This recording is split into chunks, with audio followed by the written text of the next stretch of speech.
حلقتنا اليوم غير عن أي حلقة مرت عليكم. عودناكم في توب 5 أن دوم نتكلم عن 5 شخصيات ملهمة، لكن اليوم المفاجأة أكبر، بنتكلم عن 10 شخصيات. تخيلوا أن في 10 صناع محتوى من أنحاء العالم يتنافسون على أكبر وأغلى جائزة في العالم، جائزة قمة المليار متابع بقيمة $1,000,000. هالمرشحين العشرة تم اختيارهم من بين أكثر من 16,000 صانع محتوى بسبب تأثيرهم الإيجابي ومحتواهم الهادف اللي صنع بصمة واضحة في المجتمع. تدرون إن من بين هالمرشحين في عرب؟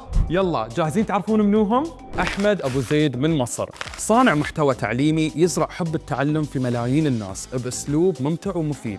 ناصر العقيل من السعودية، مؤسس قناة دوبامي كافين يسهل المعرفة ويقدمها للكل من خلال ملخصات الكتب. محمود الزعيتر من فلسطين، بمحتواه الإيجابي يزرع الأمل في غزة ويظهر للعالم أن التفاؤل موجود حتى في أصعب الظروف. قناة أسرتنا من الجزائر وبريطانيا، محتواهم تعليمي للأطفال يبرز جمال اللغة العربية والثقافة بأسلوب بسيط ومبتكر. مؤثرون لأجل لبنان، حسن رعد، حسن هاشم، عبد الله سعادة الملقب بطرزان، وعبير الصغير، 4 صناع محتوى هدفهم الأول والأخير دعم الأسر وإعادة بناء المجتمعات المتضررة في لبنان. وحتى مرشحين عالميين ترشحوا للجائزة، واللي هم دكتور أدانا من نيجيريا، اللي تركت الطب عشان تثقف النساء من خلال قناتها هاوس اوف أدانا، وحبت تنشر معرفتها وثقافتها للكل.